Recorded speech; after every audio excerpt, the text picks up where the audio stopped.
the final topic of the day, ending on a better note than when we did the other day. So let me ask you, are you a James Bond fan? Absolutely. I don't think there's a person that's not a James Bond fan.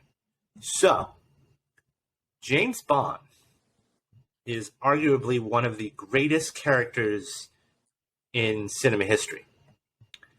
So, according to the producers, whoever gets the role of James Bond, which, by the way, celebrated its 60th anniversary. They'll be celebrating its 60th anniversary of the franchise in October. And guess what? I saw Dr. No re-release a couple weeks ago. So, they're going to have to play this role, according to the producers, for at least 10 to 12 years. So, let me ask you this. Off the top of your head, let's do a little fantasy casting first. If you could cast anybody as James Bond today, who would you cast? Oh, I mean, I would go with John Boyega, who that would be a different. Pretty hot name right now. I do think that he might feel a little bit wary of acting in a quote-unquote franchise film after, the Star Wars movie. The Star Wars, but, yeah. I mean, I've been thinking of him. There's Richard Madden, who was in Game of Thrones. He was most recently in Eternals, and he was in a great show called Bodyguard on Netflix. And that show, it was almost like him trying out and auditioning for James Bond when he did that show. I could also see an actor like is Tom Hiddleston too old? Well, it's gonna be a 10 to 12 year commitment, and I don't know how old Hiddleston is now. I mean, I think he's in his 40s, I want to say. So he would be around 54, 53, 54 when it was done. And don't forget how grueling it is, too. The stunts are not something to, they're almost at the level, I'm going to say almost, but a couple notches below Tom Cruise. But, David, when it comes to, fantasy casting for James Bond, there's always the discussion, okay, who's the hot name right now? Some people talk about Renee Jean Page, who he is from Bridgerton. A lot of people bring him up, or Henry Golding. But you think about these names, what if they just cast an unknown to play Bond? Because if you look at it, Sean Connery, when he played Bond, he wasn't, that big back then, and if you look at even someone like a George Lazenby, if you look at even looking at Daniel Craig, who had, before Bond, minor roles. I think his biggest movie at the time was Lara Croft Tomb Raider, but he also was in he was in Munich with Spielberg, and he also did Road to Perdition, but he wasn't a name that I think people were thinking of when they were, cast Bond. And I think that is something that we have to keep in mind, where I think they have to be careful with who they cast, because it cannot be someone that overshadows the character. You're not going to cast The Rock to play James Bond. You're not going to cast Tom Holland to play James Bond. I think that those are actors that... I'll bet you they approach him about it, though. Well, I don't know if you heard about this, but a number of months ago, Tom Holland did come out and say that he approached Barbara Broccoli and the Bond producers whether he could play Bond in like a young James Bond, and I think they never got back to him. And it's one of those things where you have to pay attention to who they're talking about, because they did, in this article that came out, they did mention Idris Elba, and they said that they love Idris. Like, he's the only one they named in this article, and they said, we love Idris, but it is a role that you have to play to 10 to 12 years. And I think that was where they were saying it's not going to be Idris Elba, because Idris Elba right now is a little bit past the time to play Bond. But, I mean, there are names like Tom Hiddleston, I believe, was a name that they may have been looking at one point, because he did The Night Manager, which was a Bond-esque type of show, and yet you begin to wonder, not only who are they going to cast, but in this article they mention how men and James Bond right now are evolving. And they have to think about someone that isn't going to be Daniel Craig. This is going to be a new James Bond. And I think that when they get this new James Bond, it's going to have a new feel to it. It can't be the, grittiness, the darkness of the Daniel Craig films. I think what they might do is they might take more of a Marvel approach to James Bond, and they may make him a little bit more fun than he has been in the most recent Daniel Craig era, where he's more, sad and angry and filled with rage. But we'll see. Who do you think could play Bond if you had a... I honestly don't know. I mean, what I do know is this. Whoever is chosen, and this can basically go for any kind of major role, whether it's Batman, whether it's Superman, whether it's Bond, whether it's whoever it is, there is going to be backlash. Yes.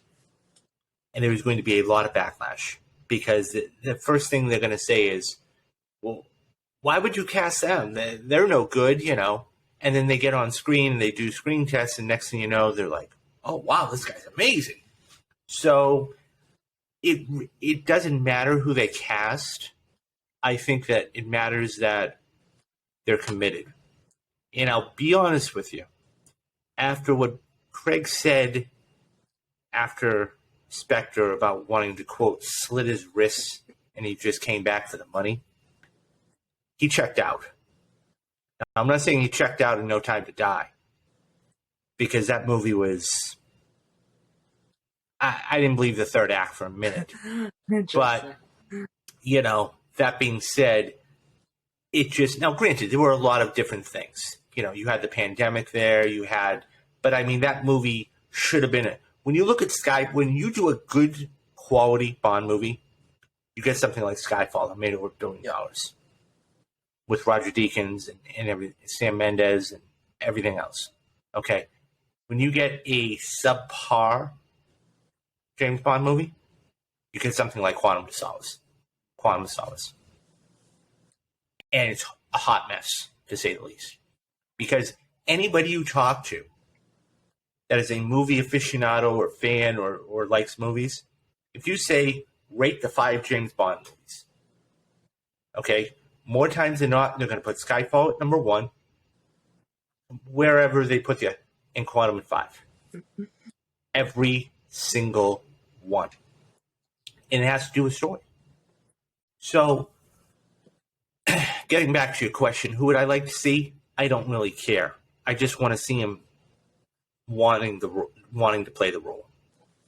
So, and I mean, I think it also, like you mentioned, with the story, with the writing, it also matters who they get to direct it, because I think it would be hilarious if Martin Campbell comes back to direct this new Bond, because Martin Campbell directed GoldenEye, and then about 10 or so years later, he came back and directed Casino Royale, and it was like basically... And that was a perfect launching point. Yes. If you had done any other film, that would have, I don't want to say bombed, but it would not have done as well. Now, you got to understand something else. That was 2009, you said, right? What? Casino Royale? No, it was 2006. Okay, 2006. Poker, me being a huge Texas Hold'em poker player, it was huge at the time. Because, let's face it, James Bond is all about Baccarat. Okay? So, when you put a movie about arguably the hottest gambling sport at the time, in Texas Hold'em, with one of the hottest commodities and IPs in James Bond, you're going to make a good impression. And they did. Not to mention you had Mads Mikkelsen come in.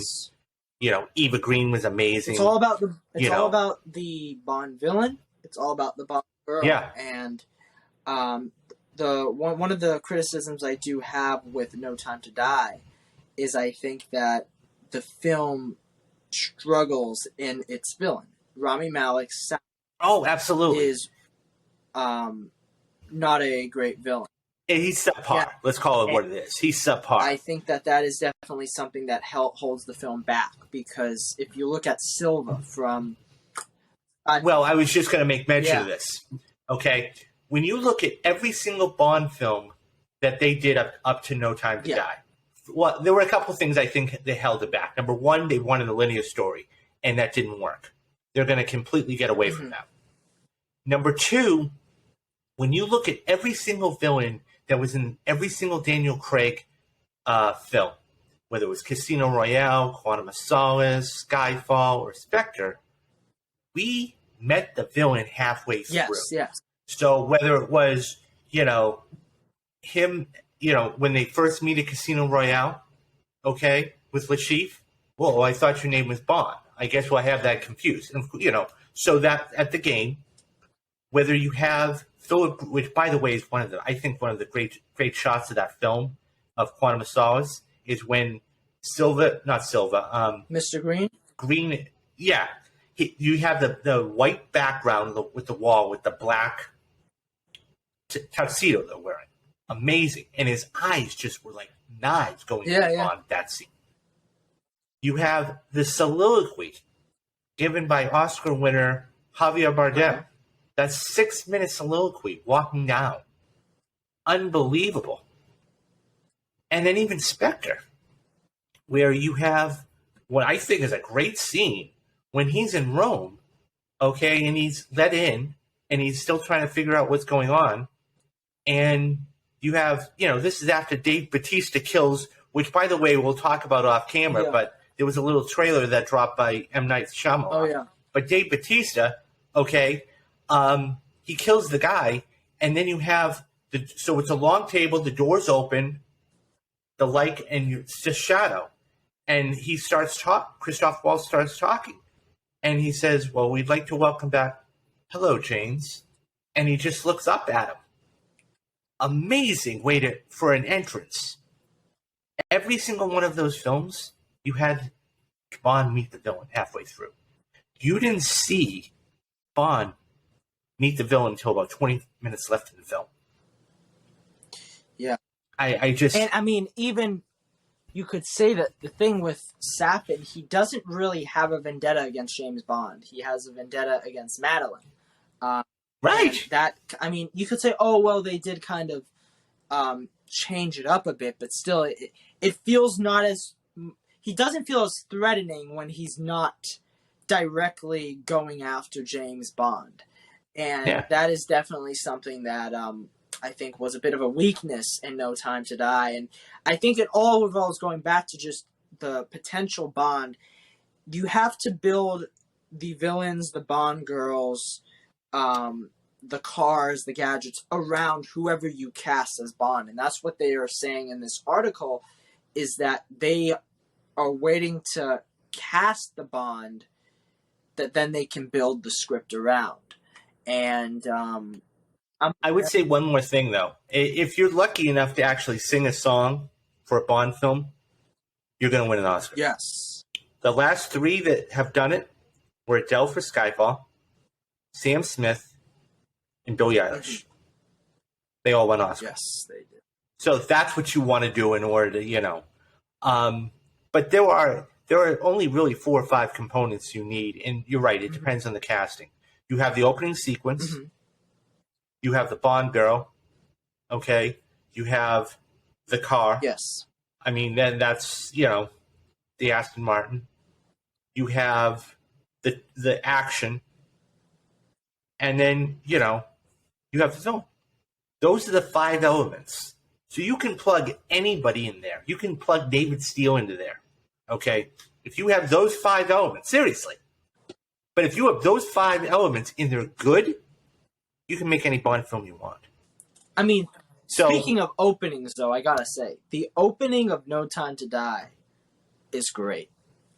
Oh, it's that amazing. Opening, oh, that opening is second to none. Oh, so, but it is what it is, and whoever they get, you're not going to see a Bond film until probably 2028. Really? Honestly, I think maybe okay. I'll because we're almost through 2022 now. Okay, so by the time let's say they're lucky enough to cast somebody by the middle of 2023, then they've got to write a script. Yeah. Okay, that's going to take at least a year. 2024. Then they've got a location scout. Okay, once they location scout, and some of this is going to be done at the same time, obviously. But then you're going to talk about post. I'll be honest with you, 2027. Now, I don't know if this is even a thing, but there are days for everything else out there. If there's a James Bond day, I wouldn't be shocked. And by the way, if there is something called a James Bond day, leave it down in the comments, please. There is a James Bond. But okay. Well, there should be. It's been around for 60 years, so they should have done it by now. But nonetheless, they should put it on that or some appropriate day like that. I believe to get fans riled up. Daniel Craig was announced. I actually watched a documentary in theaters after seeing the re-release of Dr. No, and they talked about how he went on a yacht or they went on some type of boat, and that's when they announced that Daniel Craig was Bond, and he did this whole press conference, and that's what they will most likely do for this new Bond. And you do raise that argument, though. I didn't think about that. That is true. Probably around, I would say 2026 to 2027 would be idle time for the next Bond movie, because I don't think they want to make it come out way ahead, because it's not like. Well, don't forget something too. We were just talking about it earlier. Don't forget, Avatar is going to be coming out. We've got Avatar: The Way of Water coming out this year. We got Avatar 3 coming out in 2024. Yeah.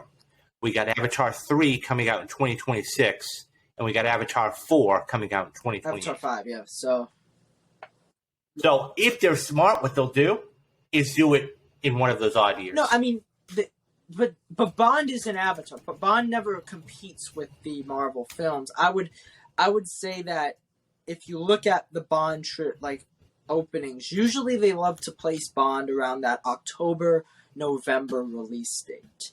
And that it doesn't quite matter, because if you remember, Spectre released the same year as Star Wars The Force Awakens. And it released a couple of months before. You're right. That was later in the year. Yeah, so that's what they will most likely do. It'll be interesting. So we'll see. We'll see. I'm looking forward to it. I think we could get a really great Bond movie, because if you look at the first Bond films for every Bond, they are usually amazing. Yeah, all of them. Even Roger Moore's Live and Let Die. I mean, it hasn't aged well, but it's still a terrific film. Yeah. So we'll see. We'll see what happens with that. But so who would you leave it? Who would you like to see as Bond? Who is your favorite Bond? And by the way, I should ask you that. Who's your favorite Daniel Bond? Craig. It was the first Bond I saw. That's more of a. I was gonna say. I saw Casino Royale in theaters when I was 7 years old, David. And it was the first Bond movie I saw in theaters. And I still remember how loud the gunshots in that film were.